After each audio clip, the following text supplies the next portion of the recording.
రాష్ట్రంలో red book రాజ్యాంగంతో ఈరోజు రాష్ట్రంలో ఎమర్జెన్సీ తరహా పరిస్థితులు ఈరోజు రాష్ట్రంలో నెలకొని ఉన్నాయి అని చెప్పడానికి రాష్ట్రంలో జరుగుతూ ఉన్న అనేక ఘటనలన్నీ కూడా ఇవాళ రాష్ట్రంలో ఉన్న ఎమర్జెన్సీ పరిస్థితులను కంటికి కనపడేట్టుగా చూపిస్తాయి.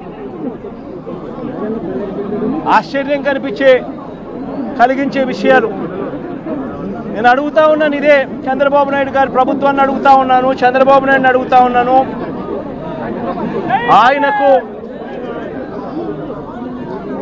ఆయన అడుగులకు మడుగులెత్తే పోలీసు అధికారులను అడుగుతా ఉన్నాను.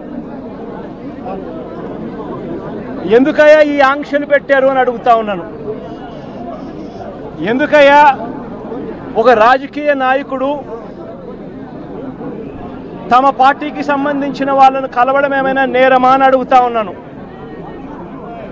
అలా కలవడానికి వస్తే అదేమైనా తప్ప అని అడుగుతా ఉన్నాను. ఎందుకు ఆంక్షలు పెడతా ఉన్నారు అని అడుగుతా ఉన్నాను.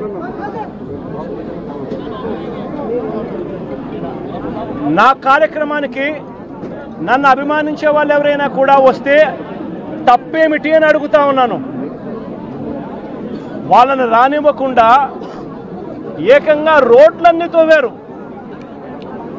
సందులు బొందులు ఎక్కడి నుంచి అయితే బండ్లు వస్తాయని అనుకుంటున్నారో, టూ వీలర్స్ వస్తాయని అనుకుంటున్నారో రాకుండా చేసేందుకు ఏకంగా రోడ్లను తవ్విన అధ్వానమైన పరిస్థితి బహుశా ప్రపంచ చరిత్రలో ఏ రాజకీయ పార్టీకి ఉండదేమో, ఒక చంద్రబాబు నాయుడు గారి పార్టీకి తప్ప. నిజంగా ఒక ప్రతిపక్ష నాయకుడిని చూసి చంద్రబాబు నాయుడు ఇంతగా భయపడతా ఉన్నాడంటే నిజంగా చంద్రబాబు నాయుడు గారు ఎక్కడైనా బావి చూసుకొని దుంకాలి. ఒక ప్రతిపక్ష నాయకుడిని చూసి, ఒక ప్రతిపక్షాన్ని చూసి ఇంతగా భయపడి ఆయన వస్తున్నాడేమో, ఆయన వస్తూ ఉంటే అభిమానులను ఆపేదానికోసం అని చెప్పి, ఆయన వస్తూ ఉంటే ప్రజలను ఆపేందుకోసమని రోడ్లను కూడా తవ్విన చరిత్ర ఒక చంద్రబాబు నాయుడు గారికి మాత్రమే దక్కుతుంది. ఈరోజు దాదాపుగా 2000 పైసలకు పోలీసులు, 2000 పైసలకు పోలీసులు, లెక్కలేనంత మంది డిఎస్పీలు, డిఐజీ ఇక్కడే తిష్టేసినాడట. నాకు ఆశ్చర్యం అనిపించింది. అసలు వీళ్ళంతా కూడా నా సెక్యూరిటీ కోసం కాదు, వీళ్ళంతా జగన్ వస్తూ ఉన్నాడు అని అంటే జగన్ను చూడడానికి అభిమానులు ఎవరైనా వస్తారేమో, ఆ అభిమానులను ఆపడం కోసం ఇంతమందిని ఉపయోగిస్తూ ఉన్నారు. అంటే ఎంత వ్యతిరేకత చంద్రబాబు నాయుడు గారి ప్రభుత్వం మీద ఉంది అని చెప్పడానికి, ఎంతగా చంద్రబాబు నాయుడు గారు తన పాలనను చూసి తానే భయపడతా ఉన్నాడు అని చెప్పడానికి ఇంతకన్నా ఇంకా వేరే నిదర్శనాలు కూడా అవసరం లేదు. ఎవరైనా ఎక్కడైనా పాలన చేస్తే బ్రహ్మాండమైన పాలన అందించి ప్రజల మన్ననలు పొంది ఆ మన్ననలతో ఆశీస్సులతో వచ్చే పాలనను చూసి సంతోషపడాలి. కానీ ఇక్కడ అడుగు పెట్టినప్పటి నుంచి, పాలన మొదలైనప్పటి నుంచి సూపర్ 6లు, సూపర్ 7లు అని అంటూ ప్రజలంతా వెన్నుపోటు పొడిచాడు. పాలనంతా అబద్ధాలు, మోసాలతో కూడిన పాలన చేశాడు. వ్యవస్థలన్నీ పూర్తిగా నీరుగారిపోయిన పరిస్థితులు కనిపిస్తూ ఉన్నాయి. స్కూళ్ళు నాశనమైపోయాయి. విద్యా దీవెన, వసతి దీవెన అందక 6 క్వార్టర్స్, 6 త్రైమాసికాల ఫీజులు అందక, విద్యా దీవెన, వసతి దీవెన అందక పిల్లలు చదువులు మానేస్తూ ఉన్న పరిస్థితులు, నాడు నేడు ఆగిపోయిన పరిస్థితులు, గోరుముద్ద అన్నది రోజుకొక మెనూతో పిల్లలకు ఆహ్లాదకరమైన తిండి అప్పట్లో వస్తూ ఉంటే ఈరోజు స్కూళ్ళల్లో తిండి తినాలంటే భయపడే పరిస్థితులకి పిల్లలు వెళ్ళిపోయిన పరిస్థితులు, నాడు నేడు పనులు ఆగిపోయిన పరిస్థితులు, ఇంగ్లీష్ మీడియం గాలి కొదిలేసిన పరిస్థితులు, టోఫుల్ అనేది 3వ తరగతి నుంచి ఒక పీరియడ్ దాకా తీసుకొచ్చిన చరిత్ర గత పాలనలో మాకుంటే, ఇంగ్లీష్ మీడియంను టోఫుల్ పీరియడ్లను ఎత్తేసిన చరిత్ర చంద్రబాబుకు ఉంది. ఆరోగ్యశ్రీ సేవలు గత 14 నెలలుగా చంద్రబాబు నాయుడు ముఖ్యమంత్రి అయిన తర్వాత నెలకు 300 కోట్ల రూపాయలు ఖర్చు అయ్యే ఆరోగ్యశ్రీని దాదాపుగా 4,000 కోట్ల రూపాయలు బకాయిలు పెట్టాడు ఈ పెద్ద మనిషి. ఆరోగ్య ఆసరా గాలికెళ్ళిపోయిన పరిస్థితి. మా ప్రభుత్వ హయాంలో 25 లక్షల దాకా ఉచితంగా వైద్యం తీసుకునే పేదవాడు గర్వంగా ఏ పేదవాడైనా హాస్పిటల్కు కార్పొరేట్ హాస్పిటల్కు వెళ్ళి తలెత్తుకుని వైద్యం చేయించుకునే ఆ పేదవాడు వైద్యం అందక నెట్వర్క్ హాస్పిటల్స్ ఈరోజు బోర్డు తిప్పేసిన పరిస్థితుల మధ్య ఈరోజు పేదవాడి ఆరోగ్యం నడుస్తూ ఉంది. ఈరోజు రైతులకు ఏ పంటకు కూడా గిట్టుబాటు ధర రాని పరిస్థితి. చంద్రబాబు నాయుడు గారి పుణ్యాన ఉచిత పంటల బీమా గాలికి వదిలేసిన పరిస్థితి. చంద్రబాబు నాయుడు గారి పుణ్యాన రైతులకు అందుతా ఉన్న రైతు భరోసా అన్న పథకం చంద్రబాబు నాయుడు గారి దగ్గరుండి కూనీ చేసిన పరిస్థితి. రైతు వ్యవసాయం చేసుకోవడం చంద్రబాబు నాయుడు గారి పాలనలో రైతులు ఆత్మహత్య శరణ్యమన్న పరిస్థితిలోకి ఈరోజు వ్యవసాయం దిగజారింది. రాష్ట్రంలో ఈరోజు లా అండ్ ఆర్డర్ పూర్తిగా పోయిన పరిస్థితి. రెడ్ బుక్ రాజ్యాంగం ఈరోజు రాజ్యాంగం వెళ్తా ఉన్న పరిస్థితి. సూపర్ 6లు సూపర్ 7లు మోసాలే అయి ఇంతకు ముందు జగన్ ఉన్నప్పుడు ఇస్తా ఉన్న ప్రతి పథకము రద్దయిపోయి ఈరోజు ప్రజల బతుకులు పేదవాడి బతుకులు ఈరోజు అల్లాడుతూ ఉన్న పరిస్థితులు ఈరోజు రాష్ట్రంలో కనిపిస్తూ ఉన్నాయి. ఇలాంటి పరిస్థితుల్లో చంద్రబాబు నాయుడు గారు ప్రజలకు సమాధానం చెప్పుకోలేక ప్రజలు ఎక్కడ గొంతు విప్పుతారేమో అని చెప్పి ఆ గొంతు విప్పే ఆ గొంతును నొక్కడానికి చంద్రబాబు చేస్తూ ఉన్న ప్రయత్నమే ఈ రెడ్ బుక్ రాజ్యాంగం. నిజంగా ఈరోజు ఒకసారి గమనించినట్లయితే ఇదే ప్రసన్న నా పక్కన ఉన్నాడు. నెల్లూరులో జరిగిన ఈ 2 ఉదంతాలు చెప్తా ఎంతగా దిగజారిపోయాడు చంద్రబాబు నాయుడు అని చెప్పడానికి 2 ఉదంతాలు స్పష్టంగా కనిపిస్తాయి. నా పక్కన ప్రసన్న ఉన్నాడు. 6 సార్లు తాను ఎమ్మెల్యే. అలాంటి ప్రసన్నను చంద్రబాబు నాయుడు గారు గతంలో ఎప్పుడు జరగల ఇలాంటి పరిస్థితులు. రాష్ట్రంలో ప్రత్యర్థులు ఎవరైనా కూడా ప్రెస్ స్టేట్మెంట్లు ఇచ్చుకుంటూ ఉంటారు. అటువైపున ఉన్న పార్టీ వాళ్ళు ఇటువైపున వాళ్ళు ప్రెస్ స్టేట్మెంట్లలో స్టేట్మెంట్లు ఇస్తారు. ఇటువైపున వాళ్ళు అటువైపున వాళ్ళని కూడా ప్రెస్ స్టేట్మెంట్లలో ఇస్తారు స్టేట్మెంట్లు. అటువైపున ఉన్న వాళ్ళు ఇటువైపున అన్అబ్జెక్షనబుల్ లాంగ్వేజ్ వాడినప్పుడు ఇటువైపున ఉన్న వాళ్ళు కూడా అన్అబ్జెక్షనబుల్ లాంగ్వేజ్తో అటువైపున వాళ్ళని కూడా విమర్శిస్తూ ఉండడం ప్రజాస్వామ్యంలో మనం రోజు చూస్తూ ఉన్న పరిస్థితి. కానీ ఎప్పుడూ కూడా ఇలా మనుషులను చంపేయడానికి ఏకంగా 80 మందిని 100 మందిని ఇళ్లకు పంపించేసేసి వాళ్ళు తాగుండి రాడ్లతోనూ కర్రలతోనూ మారునాయుధాలతోనూ వచ్చి కార్లను కూడా తిప్పివేసి పడేసే పరిస్థితిలోకి వాళ్ళు వచ్చి ఇల్లు మొత్తం ధ్వంసం చేసి ఇంట్లో 83 ఏళ్ల ప్రసన్న అమ్మ ఆవిడ మహిళ కాదా అని అడుగుతా ఉన్నా నేను. ఆవిడను బెదిరించి ఆ సమయంలో ప్రసన్న ఇంట్లో లేడు కాబట్టి సరిపోయింది. ఒకవేళ ప్రసన్న ఆ సమయంలో ఇంట్లో ఉండింటే ప్రసన్నను చంపేసే కార్యక్రమం కూడా జరిగి ఉండేది కాదా అని అడుగుతా ఉన్నా. ఇలాంటి దిగజారిపోయిన రాజకీయాలు గతంలో ఎప్పుడూ మేము చూడాల.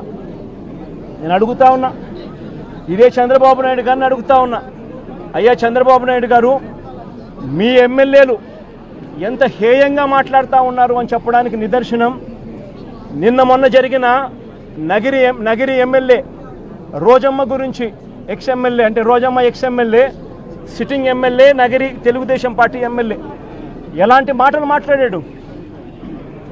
చెప్పడానికి కూడా సిగ్గుపడే మాటలు, సిగ్గుపడాల్సిన మాటలతో రోజమ్మను హేయంగా మాట్లాడితే ఇదే చంద్రబాబు నాయుడు గారు ఏం చేశారని అడుగుతా ఉన్నా. మొన్న జెడ్పీ చైర్మన్ హారికమ్మ కారు ఆపి అద్దాలు పగలగొట్టి కర్రలతో దాడులు చేసి కారులో తాను తన మొగుడు ఉండగానే దుర్భాషలాడుతూ అన్యాయమైన తిట్టులు తిడుతూ వారి మీద దాడి చేయడం అన్నది మీ డిక్షనరీలో అర్థం ఏమిటి చంద్రబాబుని అడుగుతా ఉన్నా. మా మాజీ మంత్రి రజనమ్మ ఎంతటి దారుణమైన భాషతో మీ తెలుగుదేశం నాయకులు మాట్లాడారు అని అడుగుతా ఉన్నా. నేను అడుగుతా ఉన్నా, ఇవన్నీ జరుగుతూ ఉన్నప్పుడు మీ మంత్రుల ఇళ్లకు మీ ఎమ్మెల్యేల ఇళ్లకు ఇదే మాదిరిగానే మా వాళ్ళను కూడా పంపించి హత్య చేయించే కార్యక్రమం మొదలెడితే రేపొద్దున రాజ్యాంగం అనేది బతుకుతుందా అని అడుగుతా ఉన్నా. రాష్ట్రంలో లా అండ్ ఆర్డర్ అనేది ఏమైనా ఉంటుందా అని అడుగుతా ఉన్నా. ఎలాంటి బీజం వేస్తూ ఉన్నారు చంద్రబాబు? సిగ్గుతో తలంచుకోవాలా నువ్వు చేస్తూ ఉన్న పనులకు అని చెప్పి చంద్రబాబు నాయుడిని గట్టిగా మందలిస్తూ ఉన్నా. ఏదైనా రాజ్యాంగంలో ఉన్నప్పుడు, కాన్స్టిట్యూషన్లో ఉన్నప్పుడు డెమోక్రసీకి వాల్యూ ఇవ్వాలి. ప్రజాస్వామ్యంలో ఇటువైపున స్టేట్మెంట్లు అటువైపున స్టేట్మెంట్లు ఇచ్చుకోవచ్చు, కానీ స్టేట్మెంట్లు నచ్చకపోతే మనుషులను చంపేసే కార్యక్రమం దాకా ఇళ్లకు మనుషులను పంపించి చంపేసే కార్యక్రమం చేయడం అన్నది అతి హేయమైన రాజకీయం అని చంద్రబాబు నాయుడు గారికి గట్టిగా నిలదీస్తూ చెప్తా ఉన్నా.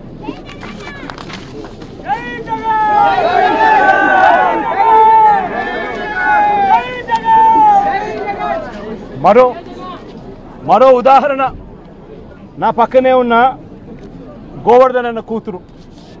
నేను అడుగుతా ఉన్నా, గోవర్ధన్ అన్న జైల్లో పెట్టినప్పుడు వీళ్ళ ఇంట్లో బాధ ఉండదా అని అడుగుతా ఉన్నా. వీళ్ళందరూ పిల్లలు కాదా అని అడుగుతా ఉన్నా. వీళ్ళందరికీ బాధ కలగదా అని అడుగుతా ఉన్నా. ఏం తప్పు చేశాడని చెప్పి గోవర్ధన్ అన్నని జైల్లో పెట్టారని అడుగుతా ఉన్నా.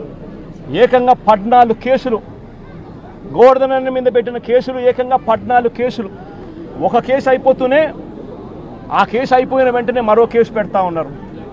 పెట్టి మళ్ళీ జైల్లో తాను ఉండే కాలాన్ని పొడిగిస్తూ ఉన్నారు. ఇప్పటికి దాదాపు ఎన్ని రోజులు అయింది మా జైల్లో ఉండబట్టి? 64 రోజులు. 64 రోజులుగా జైల్లో ఒక మాజీ మంత్రిని పెట్టారు. ఆశ్చర్యం కలిగించే విషయం నేను చెప్తా ఉన్నా. ఆయన మీద పెట్టిన కేసులు ఏమిటో తెలుసా? ఆయన మీద పెట్టిన అన్యాయమైన కేసులు ఏమిటో తెలుసా?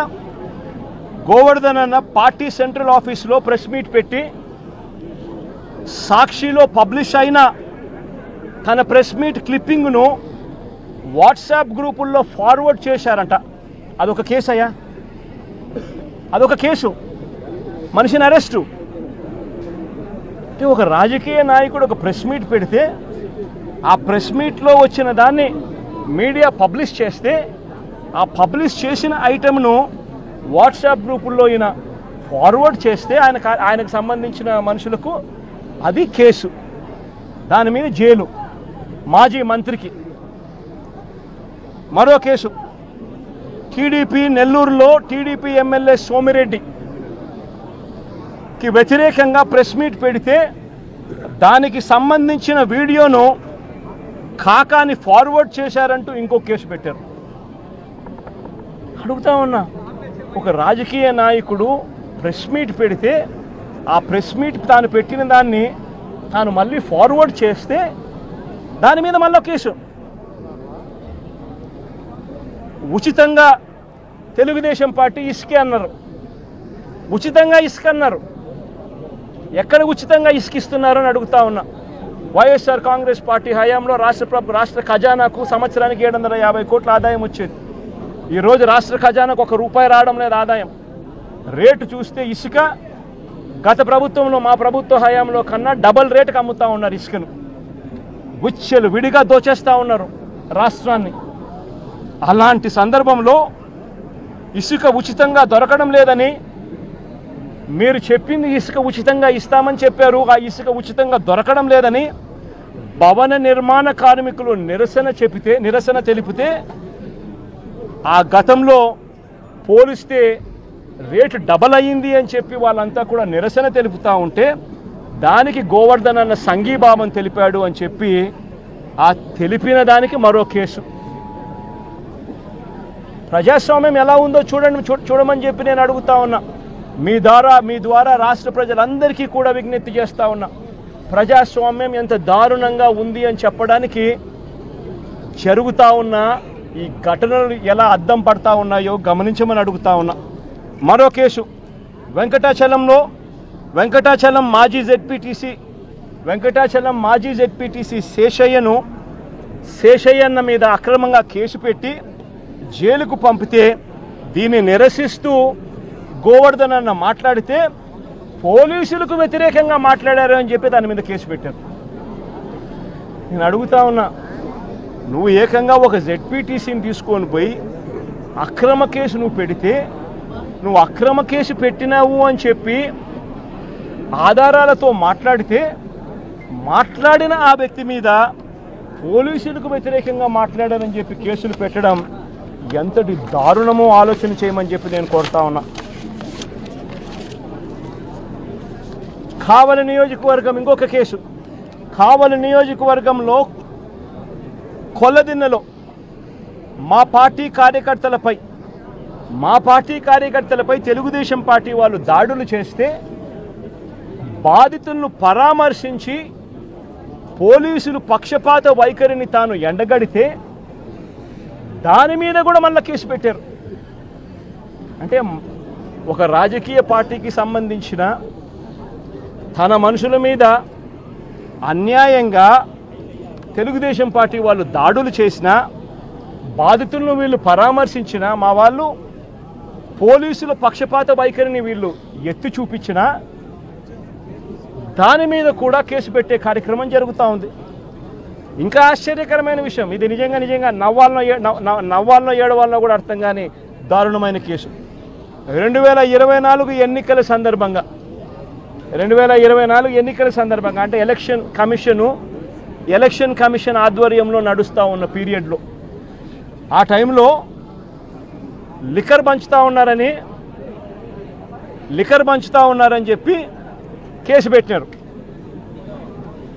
లిక్కర్ పంచుతా ఉన్నారని కేసు పెడితే తర్వాత మళ్ళీ చంద్రబాబు నాయుడు గారి ప్రభుత్వం వచ్చిన తర్వాత దాని మీద దర్యాప్తు కూడా పూర్తి చేసి ఛార్జ్ షీట్ కూడా వేసినారు కదా, అయిపోయింది కదా.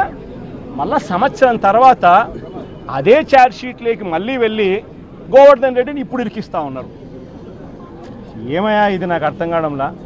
ప్రజాస్వామ్యంలో బతుకుతా ఉన్నామా? ప్రజాస్వామ్యంలో బతకడం లేదా? ఇంతకన్నా దారుణమైనది ఏమైనా ఉంటుందా? అది కూడా తప్పుడు వాంగ్మూలాలు మళ్ళీ ఇప్పుడు సృష్టించి ఆ గ్రామంలో ఏదో లిక్కర్ పంచుతా ఉంటే ఎవడో ఎందుకు పంచుతున్నారని అడిగినాడంట. ఈయన ఎందుకు పంచుతావా అని మీరు అడుగుతారా అని కొట్టమని చెప్పి ఈయన చెప్పినాడంట అని ఇప్పుడు కేసు పెడతారు.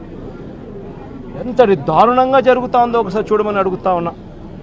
మరో కేసు, అక్రమంగా క్వాడ్స్ తవ్వకాలు చేశారని కాకాని గోవర్ధన్ రెడ్డిపై పోలీసులు మరో కేసు పెట్టారు. నిజంగా ఒక మంత్రిగా ఉన్న వ్యక్తి ఒక మైన్లో క్వాడ్స్ తవ్వకాలు చేశారు అని చెప్పి కేసు పెట్టడం అంటే ఎంత దారుణమో ఆలోచన చేయమని అడుగుతా ఉన్నా.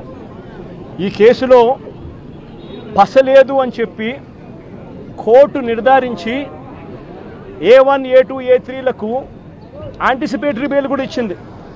గోవర్ధన్ అన్న A4, మరి A1, A2, A3కి యాంటిసిపేటరీ బెయిల్ ఇచ్చినప్పుడు A4 వచ్చేసరికి మాత్రం ఏకంగా జైల్లో పెట్టినారు. ఆశ్చర్యం కలిగించే విషయం ఏంటంటే ఈ కేసులో ఎంత కుట్రపూరితంగా ఈ కేసు పెట్టారంటే, ఈ కేసులో ఇదే చంద్రబాబు నాయుడు గారు గవర్నమెంట్లో వేసిన విజిలెన్స్ రిపోర్టు, ఈ విజిలెన్స్ రిపోర్ట్లో వీళ్ళే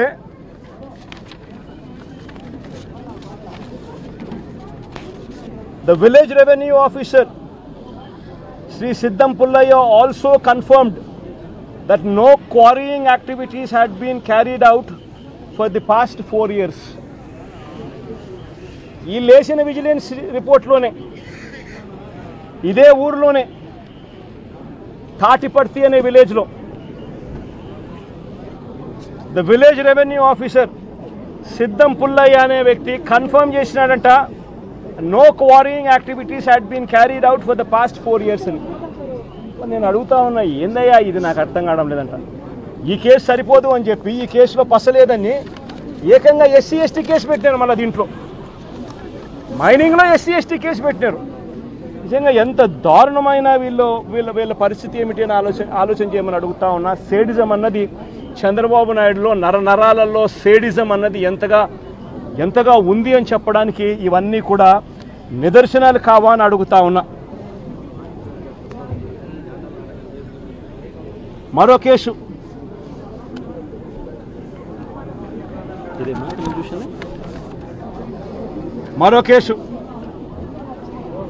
ఇదేంది,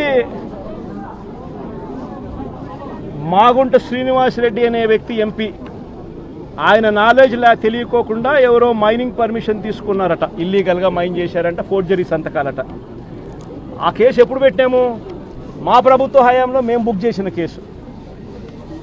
మా ఎంపీ అప్పట్లో మాగుంట శ్రీనివాసరెడ్డి ఆయనకు తెలియకుండా ఎవడో ఫోర్జరీ సంతకాలు పెట్టి ఇల్లీగల్ మైనింగ్ ఏదో తీసుకుని దాంట్లో ఇల్లీగల్ మైనింగ్ చేశాడని ఒక చిన్న ఇన్సిడెంట్, దాంట్లో గ్రావెల్ ఏదో తవ్వినాడని చెప్పి చిన్న ఇన్సిడెంట్, దాని మీద మేమే ఎఫ్ఐఆర్ బుక్ చేసినాం.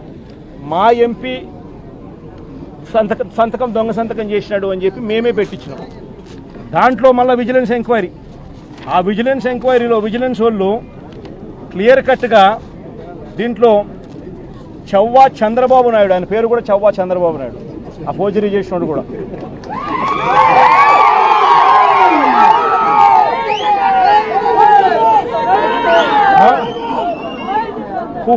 who paid the initial amount through 5 demand drafts as a purchaser అని రాష్ట్రం. అంటే ఈ చవ్వా చంద్రబాబు నాయుడు అనే వ్యక్తి తెలుగుదేశం పార్టీకి సంబంధించిన వ్యక్తి కాబట్టి ఈయన మీద కేసు పెట్టలే. ఈయన మీద కేసు పెట్టకుండా ఈ కేసులో కూడా కాకాని గోవర్ధనను తీసుకొచ్చే కార్యక్రమం చేస్తూ ఉన్నారు. ఆశ్చర్యం కలిగించే విషయం, సాక్షులు ఎవడనంటే చవ్వా చంద్రబాబు నాయుడు అనేవాడు సాక్షి అంట. అంటే తెలుగుదేశం వాడు సాక్ష్యం, తెలుగుదేశం వాడు సాక్ష్యం ఏమైంది? ఆయన మీద కేసు పెట్టుకోకుండా ఆయన సాక్ష్యం తీసుకొని మాజీ మంత్రి కాకాని గోవర్ధన్ రెడ్డి మీద కేసు పెట్టడం ఏంది? ఎంతటి దారుణంగా జరుగుతూ ఉందో ఒకసారి చూడమని అడుగుతా ఉన్నా. ఆయన ఇల్లు 100 కోట్ల రాజభవనం అని చెప్పి అని ఇంకొకటి, ఇల్లీగల్గా ఆయన సంపాదించిన ఆస్తిలో 100 కోట్ల రాజభవనం పెట్టాడని అని ఇంకొకటి. ఇందులో సాక్షాత్తు వాళ్ళు విజిలెన్స్ రిపోర్టు వీళ్ళంతకి వీళ్ళే లెక్క కట్టారు. ఏమని? Upon examining the material evidence the government assessed value of the 120 అంకనమ్స్ is 1.42 crores. The estimated construction value of the house is approximately 5 to 6 crores. And ఈ లెక్కల ప్రకారం 6-7 కోట్లు దాటినప్పుడు 100 కోట్లు అని చెప్పి ఆయన మీద ఇంకొక తప్పుడు ఆరోపణలు చేయడం ధర్మమేనా అని అడుగుతా ఉన్నా.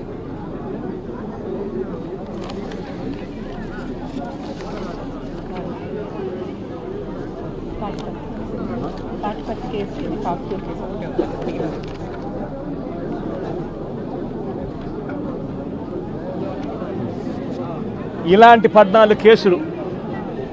14 కేసుల్లో ఆయనను రోజుకొక ఆయన ఒక కేసు అయిపోతూనే ఒక కేసులో బెయిల్ వచ్చే టయానికల్లా ఇంకొక కేసు పెడతా ఉన్నారు. పెట్టి మళ్ళా స్టార్టు, మళ్ళీ ఆ కేసులో బెయిల్ వచ్చే టయానికి మళ్ళీ ఇంకొక కేసు. ఈ మాదిరిగా దారుణంగా రాష్ట్ర ప్రభుత్వంలో కేసులు ఎదుర్కొంటా ఉన్న వాళ్ళు ఎంతమందో తెలుసా? ఈరోజు ఈ రాష్ట్రంలో ఆశ్చర్యం కలిగించే విషయం ఏమిటంటే, ఈరోజు రాష్ట్రంలో ప్రతి ఒక్కరికి కళ్ళ ఎదుటే కనిపిస్తూ ఉంది ఈ రాష్ట్రంలో కరప్షన్ ఎంత జరుగుతూ ఉంది అని.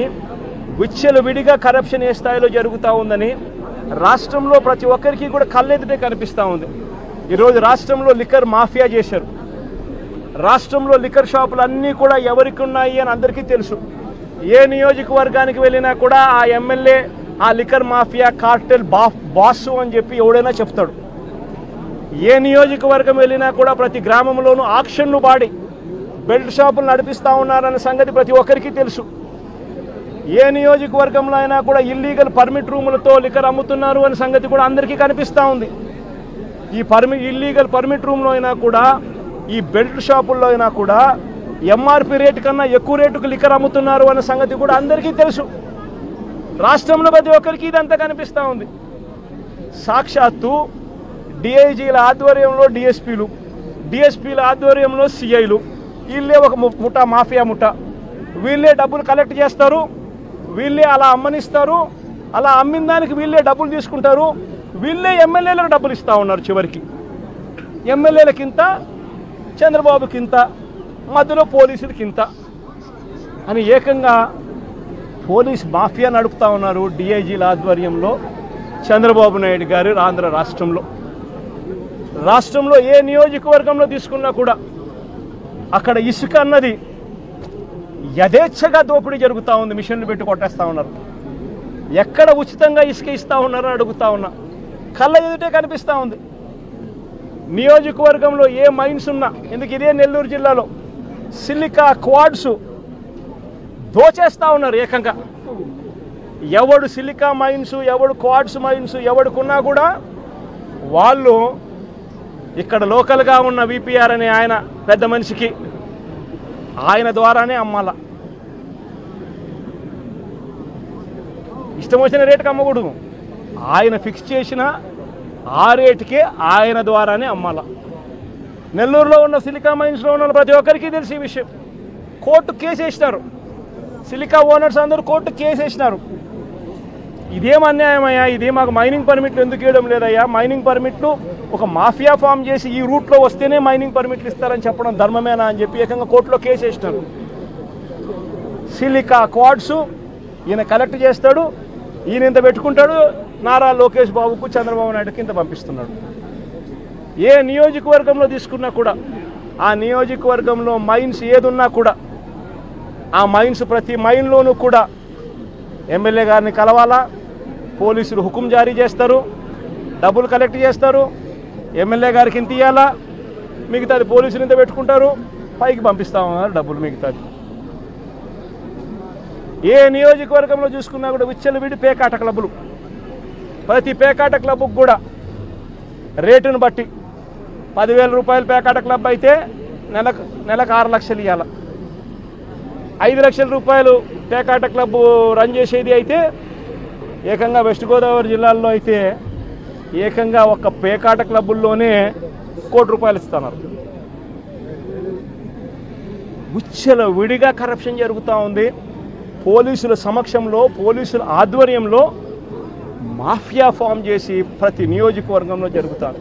నియోజకవర్గంలో ఏ పరిశ్రమ ఉన్నా కూడా ఆ పరిశ్రమ నడుపుకోవాలి అని అంటే ఆ పరిశ్రమ యజమానులు వచ్చి ఎమ్మెల్యేకి ఇంత డబ్బు ఇవ్వాలా, పోలీసులు లేకపోతే ఎమ్మెల్యేని కలసమని చెప్పి ప్రోత్సహించేట్టుగా వీళ్ళు పోయి ప్రెజర్ పెడతారు, ఎమ్మెల్యే మనుషులను పంపిస్తారు, ఫ్యాక్టరీలో ప్రొడక్షన్ ఆగిపోతుంది.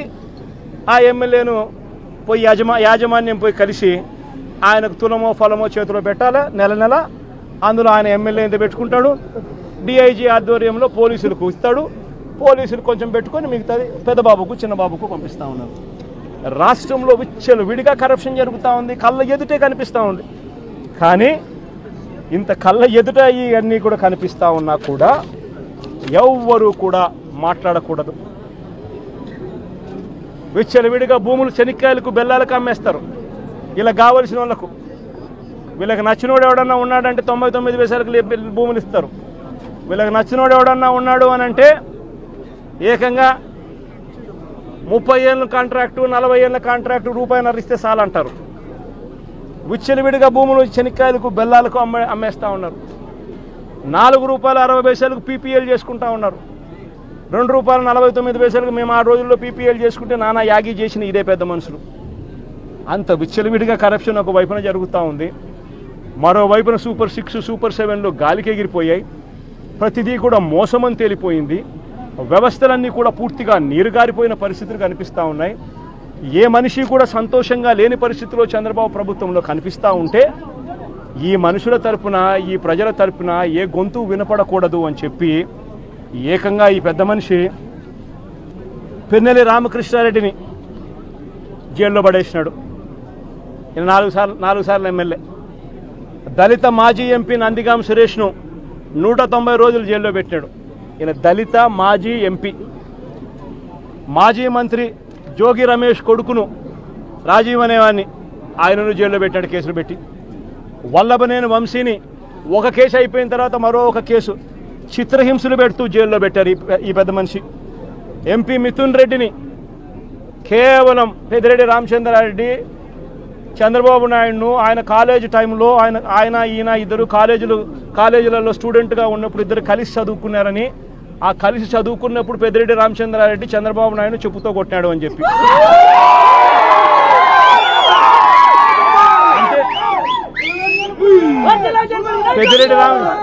పెద్దిరెడ్డి రామచంద్రారెడ్డి చిన్నప్పుడు చేసిన ఆ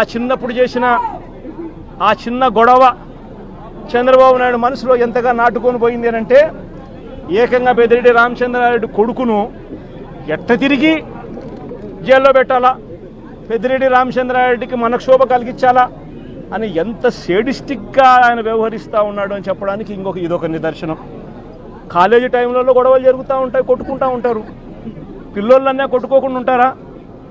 పిల్లోళ్ళు అన్నప్పుడు చంద్రబాబు నాయుడు ఉడుకు రక్తంలో ఉంటాడు, మా పెద్ద రామచంద్రనాయుడు అన్న ఉడుకు రక్తంలోనే ఉండింటాడు, తపానాలు పీకింటాడు. తప్పే ఉంది, ఆ టైంలో జరిగింటాయి. ఆ జరిగిందాన్ని గుర్తుపెట్టుకొని సేడిజంగా ఇన్ని సంవత్సరాల తర్వాత కూడా ఆయన కొడుకును కూడా జైల్లో పెట్టించాలని చెప్పి ఇంతగా తాపత్రయపడతా ఉన్నాడంటే చంద్రబాబు నాయుడు, ఈయన మనిషిలోని విషం, ఈ మనిషిలోని రాక్షసత్వం ఎంతగా ఉంది అని చెప్పడానికి ఇదొక నిదర్శనం.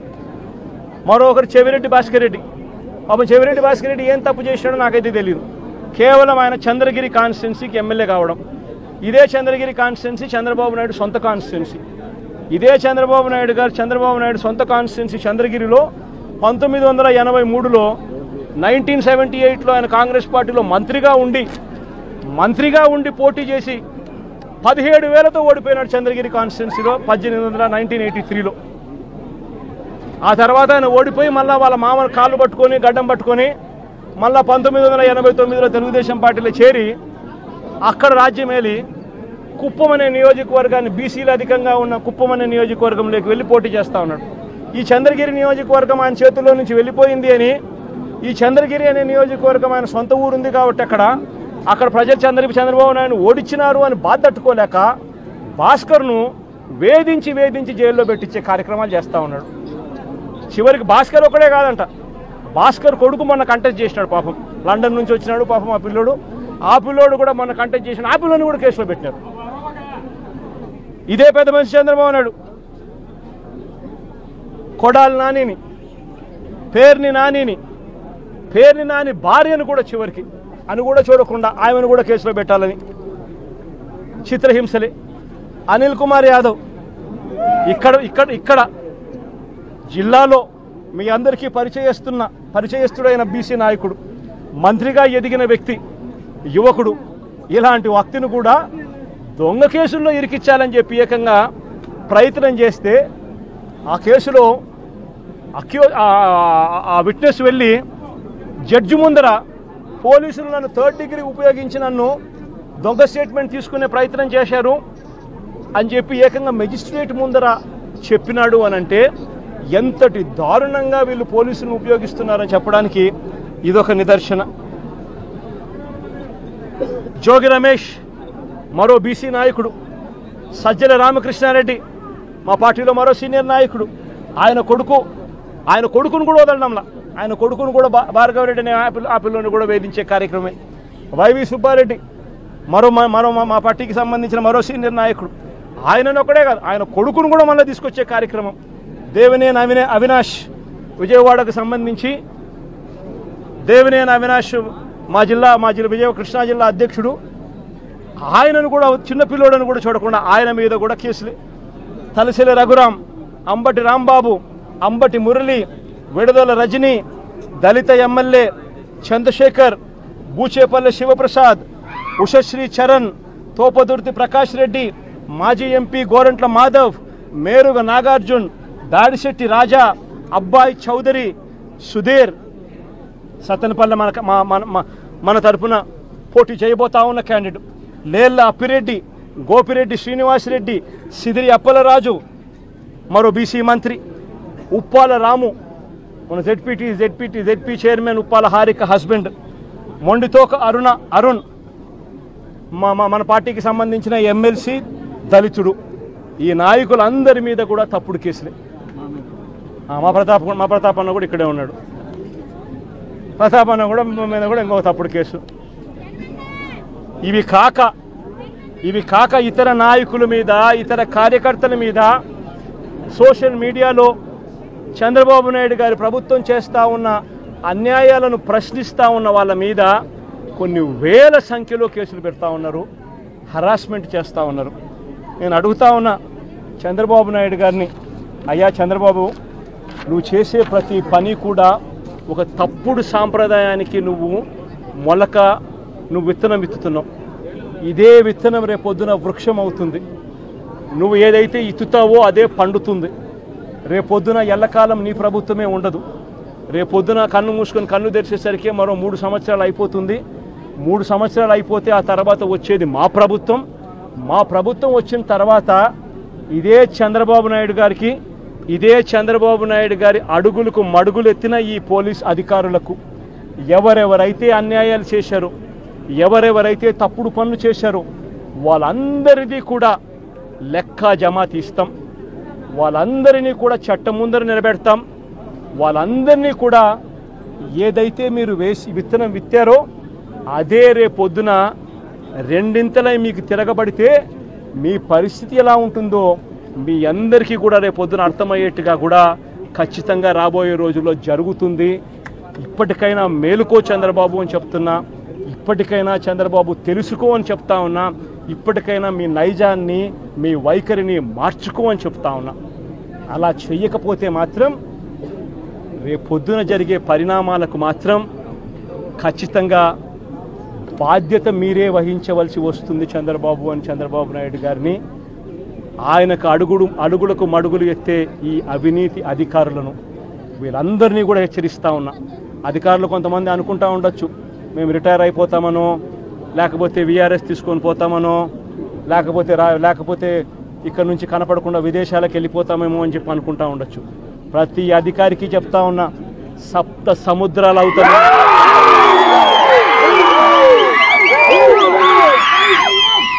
సప్త సముద్రాలు అవుతానున్నా చెప్తా ఉన్నా.